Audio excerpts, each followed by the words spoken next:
Bem-vindo! Dando sequência ao nosso estudo, nessa oportunidade vamos abordar mais um tema que integra o presente curso. Curso de Oneirologia e Interpretação de Sonhos, lição 6, os sonhos e os centros energéticos. Tópicos da lição 6. Introdução, sonhos e centros energéticos, os 5 centros energéticos, centro intelectual, centro motor, centro emocional, centro instintivo, centro sexual, conflitos dos centros, recordando a si mesmo, centros superiores, mente e os centros, Oneiropraxis 6, veja na próxima lição. O estudo dos sonhos requer um conhecimento abrangente. Não há nenhuma fórmula mágica que irá decodificá-lo de modo imediato e preciso. Certamente você deverá ter vários sonhos com inúmeras situações diferenciadas. O nosso objetivo nesse curso é fornecer-lhe material suficiente para que você consiga compreender melhor o fenômeno. Tampouco espere que alguém possa interpretar com precisão cirúrgica suas revelações oníricas. Quem quiser entender seus próprios sonhos terá inequivocamente que se autoexplorar, autoinvestigar, autoinquirir, em síntese, autoconhecer-se. Sonho e centros energéticos. No campo metafísico, sabe-se que o ser humano possui centros energéticos. Por meio deles, manifesta suas ações de pensamento, emoções, instinto e perpetuação da espécie. Aqui nós, nessa tela, mostramos onde se localizam esses centros, que vamos estudar mais adiante. O centro intelectual, na caixa craniana, centro emocional, fundamentalmente no plexo solar, centro sexual nas gônadas, centro motor na parte superior,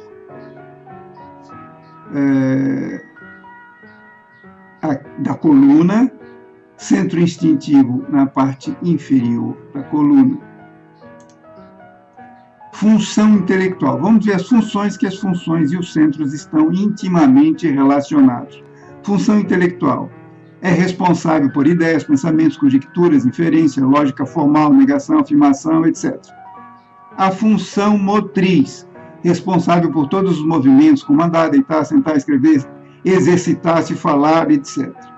Função emocional, responsável pelas emoções, sentimentos, afetos, agrados, desagrados, tristezas, alegrias, etc. Função instintiva, responsável pelo mecanismo de autoproteção, autopreservação, sensação de fome, sede, frio, umidade, secura, pressão, etc. Função sexual, responsável pelas atividades sexuais e reprodutoras. E também existem os centros superiores, que vamos citar mais adiante. A linguagem dos sonhos é exatamente comparável à linguagem das parábolas. Aqueles que tudo interpretam literalmente pensam que o semeador do evangelho crítico saiu a semear e o grão caiu em pedregulhos. Não entendem, porém, que o sentido de tal parábola pertence à linguagem simbólica do centro emocional superior. Dr. Samael Lambeiro. Esse trecho que nós lemos há pouco e os demais mostrados nas telas seguintes são extratos do livro do Dr. V.O., que você poderá ler esse material com detalhe na própria lição. Os 5 centros energéticos. Compreender os 5 centros energéticos é fundamental para que entendamos, ou pelo menos consigamos dar mais passos na compreensão dos nossos sonhos. Que a compreensão dos 5 centros do organismo é fundamental para facilitar a decodificação das cenas oníricas.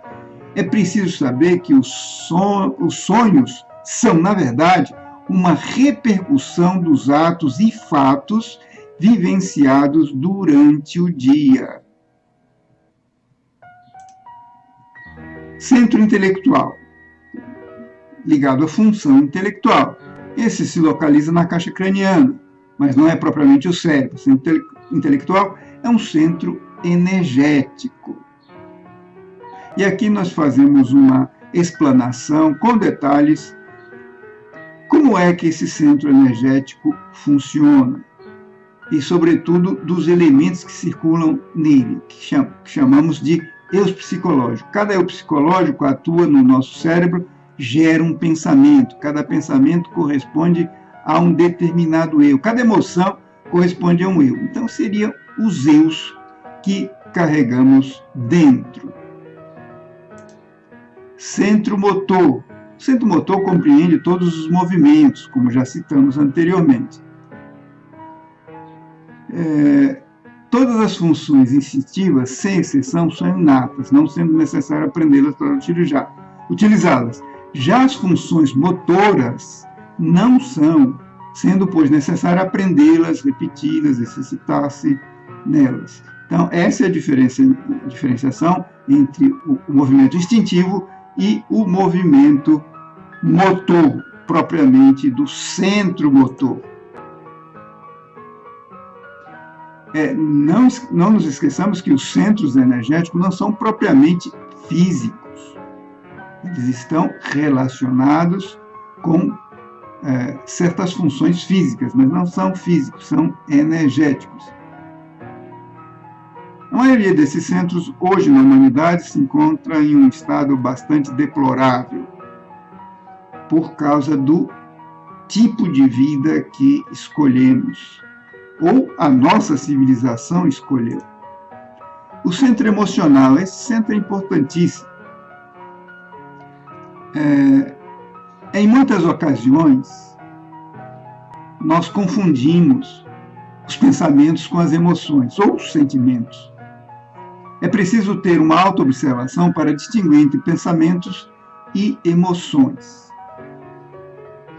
E até mesmo o mestre Gurdjieff diz o seguinte: o centro emocional, quando trabalha pelo centro intelectual, produz nervosismo, uma febre, uma pressa inútil nas situações em que seria necessário, ao contrário, um julgamento e uma deliberação calma. O centro intelectual, por seu lado, quando trabalha pelo centro emocional, se põe a deliberar nas situações em que existem decisões rápidas e torna impossível discernir as particularidades e os pontos delicados da situação. O pensamento é lento, diz o mestre Gurdjieff. A velocidade que esses centros trabalham são diferentes. Existem os mais rápidos e os mais lentos. E aqui explicamos as características dele, sobretudo do centro emocional, um centro rápido, que se localiza no plexo solar e centros nervosos do organismo, ou seja, está associado ao plexo solar e centros nervosos do organismo. O centro instintivo na base da coluna, conforme já citamos anteriormente. Então, o centro instintivo está relacionado com todas as funções fisiológicas, ejeção, assimilação, respiração, circulação do sangue, funcionamento dos órgãos internos, enfim, todo o funcionamento do organismo, sentido de peso, de umidade, os reflexos, riso, bocejo, memória de gosto, do olfato, está relacionado com tudo isso, com a parte instintiva do nosso organismo.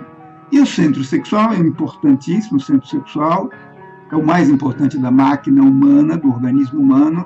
Em torno dele, consciente ou inconscientemente, gravitam todas as atividades humanas. O centro sexual localiza-se nas gônadas, ou seja, nas glândulas endócrinas sexuais. No homem corresponde aos testículos e na mulher aos ovários. O abuso dos centros leva a resultados nada agradáveis, né? Provoca uma série de transtornos que nós descrevemos ao longo dessa lição, principalmente o centro sexual. Esse está em péssima condição na humanidade em geral. Como diz o Dr. Jorge Adum, a atividade sexual mal dirigida pode aniquilar e destruir a alma, mas o sexo não pode ser condenado. Somente o homem se está fazendo merecedor da condenação, porquanto usa como meio de destruição aquilo que lhe foi dado como salvador.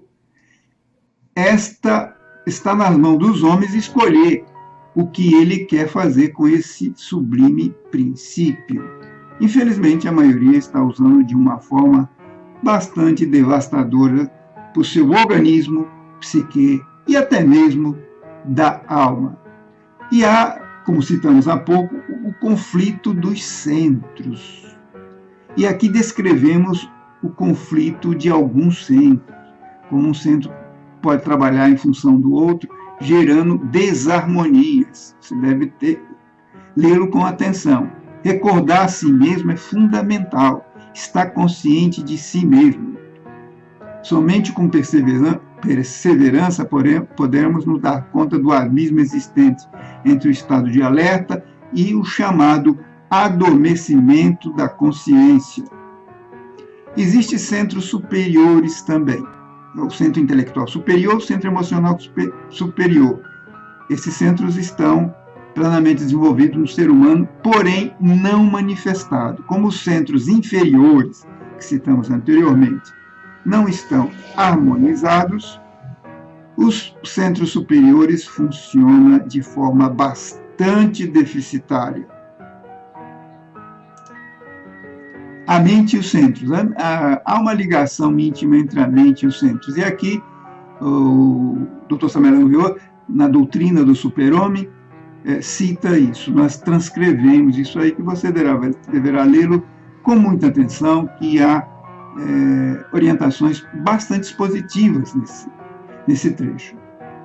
Chegamos ao Niropraxis, o Niropraxis 6, onde vamos continuar trabalhando na intuição, e aqui também transcrevemos do mesmo autor anterior, em outra obra chamada Tarot Cabala, a respeito da intuição. Você deverá lê-lo, esse trecho todo, para que possa levar à prática o exercício que descreveremos mais a seguir. Aqui você aprenderá a usar a sua imaginação e, ao mesmo tempo, associado à meditação. Esse exercício é uma ampliação consciencial. Todas as orientações você poderá encontrar nos trechos anteriores para praticar esse exercício. Espero que aproveite-o de forma inteligente e produtiva para você mesmo. Só assim poderá interpretar de uma forma mais objetiva os seus próprios sonhos. Chegamos à última lâmina, que eu veja na próxima lição. Na próxima lição nós vamos ver consciência, ferramenta reveladora dos sonhos, presença ou ausência consciencial no indivíduo, expansão da consciência, autoesforço consciencial, esquecimento de si mesmo, níveis de consciência e sonhos, os 4 níveis de consciência, o sono, vigília, autoconsciência e consciência objetiva, o sono e sonho da consciência, despertar da consciência, prática para o despertar da consciência e estímulo intuicional. Nos veremos na próxima aula. Até lá!